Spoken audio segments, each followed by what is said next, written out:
Dear students, let us continue our study in this paper, which is organic spectroscopy, and in the previous module we have discussed some problems where we have applied what all we have learned in the UV visible spectroscopy, IR spectroscopy, 1H NMR spectroscopy, 13C NMR spectroscopy, and then the mass spectroscopy.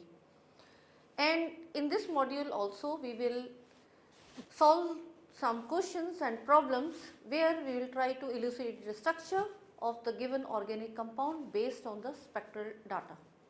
After studying this module, you shall be able to solve problems related with the combination of these spectral information, and you shall be able to learn how to differentiate molecules specifically on the basis of IR spectroscopy in some of these cases. You shall be able to correlate the spectra with the structure of the compound and interpret the spectroscopic data. The knowledge and concepts of UV visible, IR, 1H NMR, 13C NMR and mass spectroscopy, they help us in solving problems based on the experimental data we get using these techniques. And it will help us in analyzing the experimental data to elucidate the structure of any organic compound. It can be a simple molecule or it can be a complex molecule like in our biological system. And while analyzing the data, you must keep these points in your mind. That is, when you are interpreting a UV visible spectral data, then it will give you information about the types of bonds and the electrons, because they play important role in understanding the electronic transitions which happen and give rise to the spectra. So, this will give you information regarding the presence of conjugation, carbonyl group and similar other conjugated systems. If we talk about the IR values, the IR spectral values will give you information regarding the different type of functional group or groups the compound is having. The 1H NMR will be telling you about the number and the environment of the neighboring hydrogen atoms which are present. Talking about the 13C NMR, when you are given a 13C NMR spectra, it will give you information regarding the type of carbon atoms which are present in the molecule. And what can you predict from mass spectral data? It will give you information about the total mass of that particular compound and also the fragmentation pattern, and the corresponding peaks will be there, which will see how we can use all this information and derive the structure of the given compound. So, let us begin with the problems now, and let us take this first question. It is, how is PMR used to establish on which carbon monochlorination of methyl ethyl ether occurs? Now, if you look at the structure of methyl ethyl ether as shown here, there will be three possible products which will be there. That is, you can have the chlorination happening on methyl, and as a result you will get this CH3, CH2O, CH2Cl. Now, in this case there will be a triplet and a more downfield quartet and a most downfield singlet that you will be observing.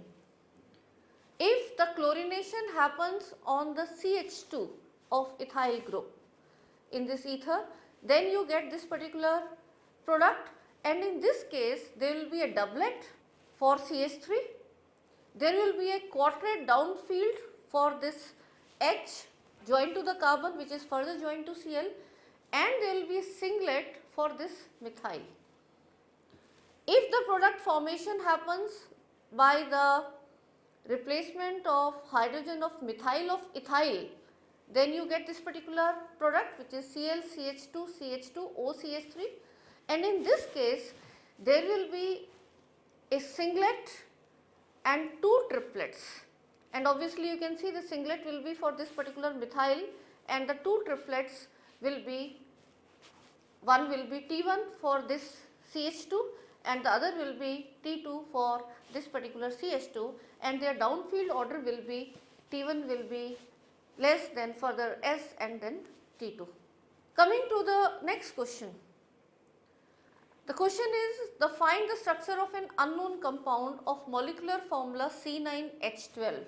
So, the molecular formula is given to you and using its 1H NMR spectra and its IR spectra which are given to you. Now, before we solve this question, let us have a look on this 1H NMR spectra. So, this is what is the 1H NMR spectra which is given to you, and the IR spectra given to you is this one. Now, how you will proceed to solve this question is, first of all, determine the degrees of unsaturation. You are already given the molecular formula which is C9H12, and when you put this C9H12 into the equation for calculating the degrees of unsaturation, you already know the formula, that is degrees of unsaturation will be equal to number of carbon multiplied by 2 plus 2, this entirely minus the number of hydrogen, and this whole divided by 2. So, when you put these values as shown here, the number of unsaturation or the degrees of unsaturation you get is 4. For non-hydrocarbon elements, we treat nitrogen atoms as half of carbon in this above equation and halides as 1 hydrogen and ignore the oxygen. So, this is in case you are having these heteroatoms, you will use this formula. Now, coming back to this molecule, that is the C9H12 as you are given in this question. Now, you have obtained that there are 4 degrees of unsaturation. With 4 or more degrees of unsaturation, obviously you can expect to find an aromatic ring in your unknown compound. So, this is a clue you can take from this information. The next step is take a look at the IR spectra as you are provided. Now, as I have told you earlier also that the IR spectra will give you information about what functional groups are there in this particular molecule. As you can see from this IR spectra, you have a jumble of peaks between 1800 and 2000 centimeter inverse, and this is indicative of an aromatic ring, and you can confirm the presence of the ring by looking at NMR at the peaks around 7 ppm. So, this is substantiating, that is both the IR and NMR spectra, they are giving you a hint that definitely there is a phenyl ring present in this molecule. The next step is now to find out how many hydrogen each set of peaks represent in the NMR spectra. To get the relative ratios, it is best to use a ruler, that is a scale. Since that is difficult here, I will tell you that the relative integration for the peaks based on the calculation using a ruler I have done for you, but the same you can do it on paper. It is 5:1:6 for these 3 sets of signals as you can see here. And since this is adding to the number of hydrogens in the molecular formula 12, we do not need to divide or multiply by some number. The peaks around 7 ppm clearly represent 5 hydrogen atoms. The peak at 3 ppm, as you can see in the spectra, they represent 1 hydrogen, and the peak around 1 ppm, they are representing 6 hydrogen atoms.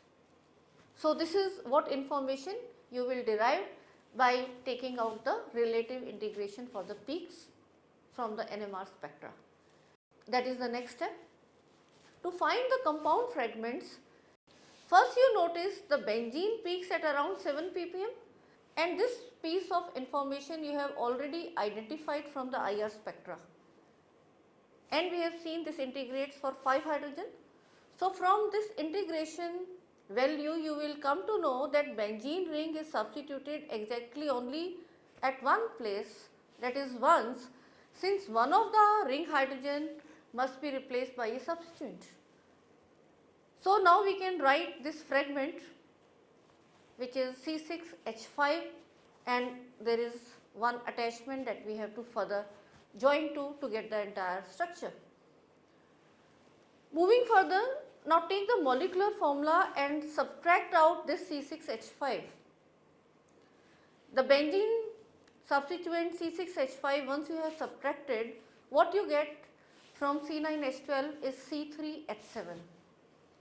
And note that the benzene ring contains all 4 degrees of unsaturation, 1 for the ring and 3 for the 3 double bonds.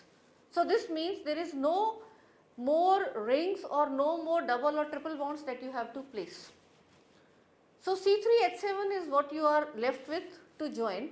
And now again have a look on the other integrations in the NMR spectra. You have a set of peaks that integrates for one hydrogen, and if you can write down that fragment, it will be this one. Further, the bonds coming off marked as lines are simply bonds and not attached to hydrogens here. The other peak is a doublet that integrates for 6 hydrogen. A carbon can't have 6 hydrogens coming off it. So obviously now what you can make it out is there are 2 symmetric 3 hydrogen groups, and obviously you can make 2 methyl groups out of this, and they are in chemically equivalent environment in this NMR. So what we can say is, to this now we have to further join 2 CH3s, we again get fragment, and these are symmetric. So that's how we have got all these fragments for this molecule based on the information from IR and NMR spectra provided to you. And you can again check to make sure all the atoms are accounted for by subtracting out of the total fragments from the given molecular formula, which is C9H12. That is, from C9H12 there is one benzene fragment that we have found out, which is C6H5, then there is one CH fragment that we have found out, and there are 2 CH3 fragments that we have found out, and yes, it is confirming to all the 9 carbons and 12 hydrogens required. So all the atoms are now accounted for. Now the next step is just joining them or piecing it all together. And how it will be done, let us try to understand. At this point, looking from these fragments, there is only one way. Sometimes you may have more than one possibility that you should explore all, but in this particular case, there is only one way that all these pieces can be joined together, and that is as shown here. That is, you have the phenyl ring, further you have the CH fragment, and to this carbon both the methyl groups are joined, that is, it is the isopropyl benzene. Now let us check the answer. What structure we have made? Again we will see what spectral values will be there for IR and NMR, and if they confirm, yes, it will be the correct structure. So you know this structure is correct because there was only one way to put the pieces together. But let us check the peak splitting just to make sure. For the tertiary carbon with one hydrogen, you would expect a septet, that is multiplet, that integrates for one hydrogen, and yes, the same is what is there in the spectra. And for the methyls, you will expect a doublet because of this one hydrogen in the environment. There will be a doublet which will be integrating for 6, and yes, it is the same. And for the aromatic ring, you will expect that there will be several peaks at around 7 ppm that will integrate for 5 hydrogen atoms. So we have been able to deduce the structure of this given unknown organic compound, which was C9H12 and the data given, and you have found out, yes, it is isopropyl benzene or cumene. Now let us move to another question. The question is a compound having molecular formula which is C4H10O. It gave the 1H NMR spectra or the PMR spectra consisting of 2 group of lines as multiplets with relative intensities in the ratio 3:2. The PMR spectrum of another compound having the same molecular formula exhibited 2 lines with a relative area of 9:1. Identify these substances. And obviously, looking at this, if the relative intensity is 3:2, then this is the case of diethyl ether, because the terminal 2 methyls will be coming at single peak and the 2 methylenes joined to the ethereal oxygen will be coming at the same, and their relative intensities will be 3:2, and that multiplied by a factor of 2 it gives you 6 hydrogens and 4 hydrogens respectively. Talking about this other information where you are given the relative area of 9:1.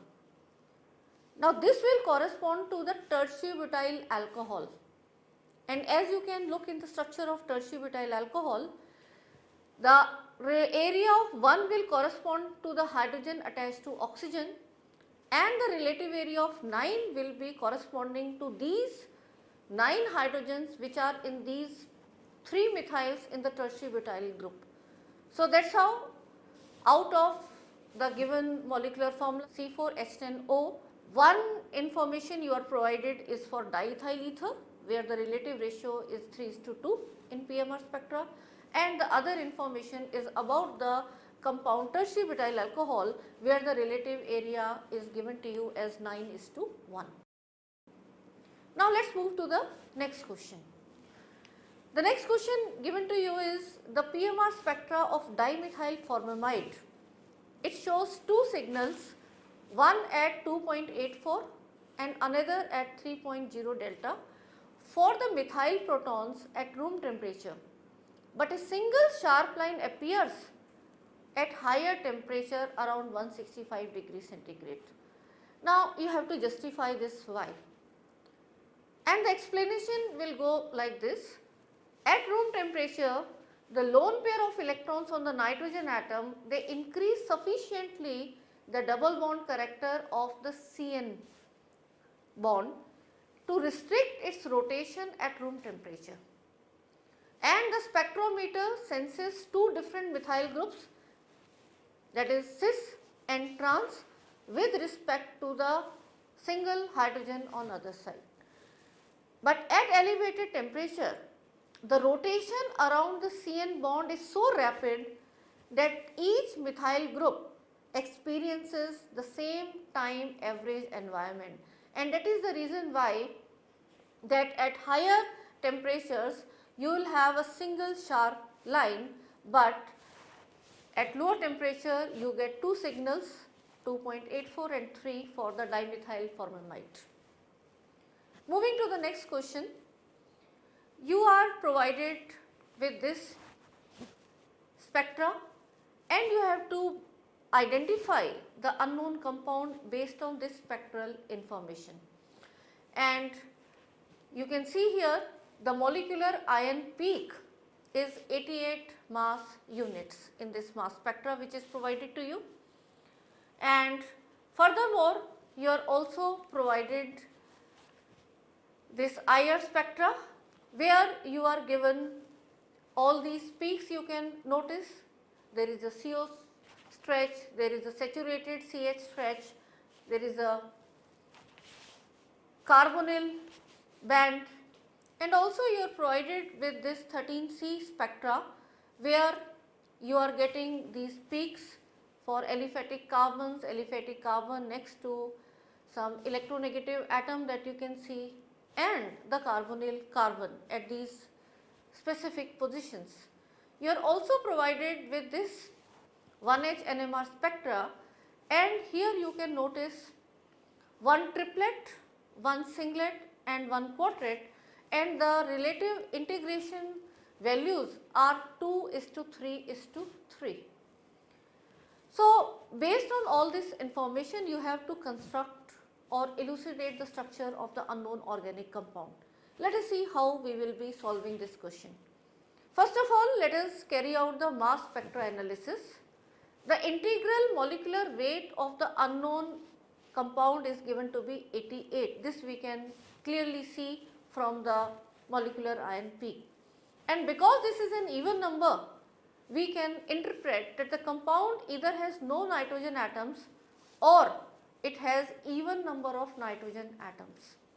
Furthermore, the highest M by Z peaks do not show any evidence of the presence of atoms like chlorine or bromine, because had chlorine or bromine been there in the compound, then there would have been two peaks of 75:25 and 50:50 ratios respectively. Looking at elemental analysis is not provided to you in this question. Let us move to how IR analysis will be done. Looking at the IR spectra, as you can see here, the absorption at 3000 centimeter inverse and not to the left, it shows only the aliphatic, that is saturated CH groups. Further, the carbonyl CO group absorbs strongly at 1740 centimeter inverse, and there are two intense peaks between 1000 and 1300 centimeter inverse, which are again indicating the carbonyl and that belonging to the ester group. Coming to the 13C NMR analysis, as you can see from the 13C NMR spectra given here, the NMR shows 4 different kinds of carbon atoms. The absorption at 172 ppm is typical of the carbonyl carbon. The upfield absorptions at 14 and 21 ppm are likely methyl and or the methylene groups, although no CH splitting patterns are given with this spectrum. The absorption at 61 ppm could be a carbon next to an electronegative atom. So, all this information we can derive from the 13C NMR spectra. Now, let us look at the 1H NMR spectra and analyze it. The NMR spectra here shows 3 different kinds of CH groups. The integration value of 2:3:3 suggests a methylene and 2 methyl groups. The CH group absorbing as a singlet cannot be next to a neighboring CH group, because n plus 1 is equal to 1. So, here n is equal to 0. The upfield triplet must be next to a carbon bonded to 2 hydrogen atoms, because n plus 1 you are getting 3 here. So, n you can derive as 2. And the downfield quartet must be next to carbon bonded to 3 hydrogens, because here it is a quartet. The triplet integrates for 3 hydrogens, so it must be representing the CH3 group next to a methylene. The quartet integrates for 2 hydrogen atoms, so it must be a methylene group next to a methyl, and thus there is an ethyl group which is present, that is CH2 CH3. Now, let us try to have a combined analysis from all this information that we have derived from these independent spectra. The IR shows the only functional group present is an ester. There is no aromaticity or other unsaturation in this molecule except for the carbonyl, and this means that the absorption in 13C NMR at 61 ppm cannot be due to a carbon-carbon double bond group, and the carbon causing the absorption is next to the oxygen atom of the ester. The presence of a carbonyl is confirmed in the 13C NMR also. The ester group accounts for 44 AMU of the 88 integral mass. The ethyl group is on one side of the ester functional group and accounts for 29 mass unit. The remaining mass, that is 88 minus 44 minus 29, we are left with 15, and this will belong to the singlet methyl group. The methyl is obviously on the other side of the ester functional group, because the quartet is so far downfield in the range of methylene 1 absorption that the methylene must be bonded to the oxygen of the ester.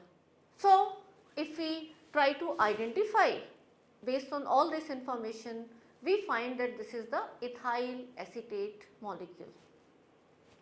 Let us move to the next question.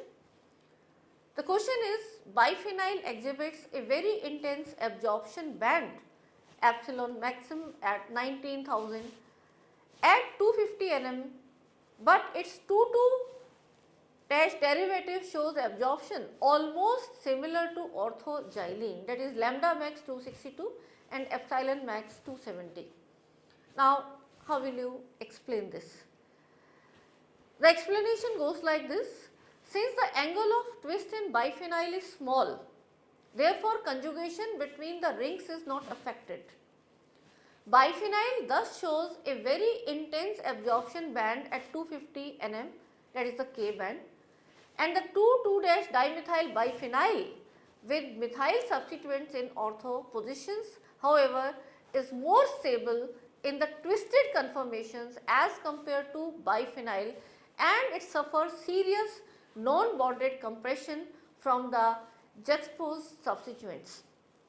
Thus, the 2,2-dimethyl biphenyl may be regarded as 2 moles of orthoxylene, and hence it shows absorption similar to orthoxylene due to the loss of conjugation in the twisted conformation.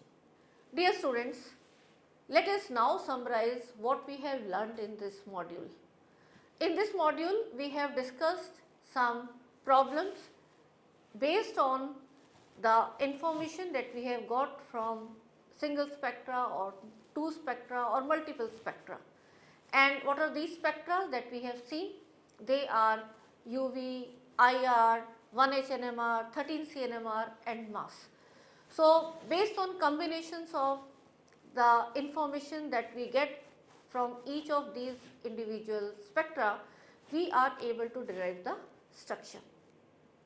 But I will repeat this point again, that is, when you are trying to get the information from these spectra, you should always look for that from UV visible spectroscopy, you will get the information regarding the presence of conjugation, carbonyl type of groups. From IR, you will get the information what functional group is present in the particular molecule. The 1H NMR will be giving you indication about the number and the type of neighboring hydrogen atoms are present. 13C NMR will tell you about the type of different carbon atoms which are present in the molecule, and mass spectral data will give you information about the total mass and fragmentation pattern. We shall continue with some more problems in next modules. I am sure now you have become more confident in solving the problems by understanding some of these problems discussed in this and other modules.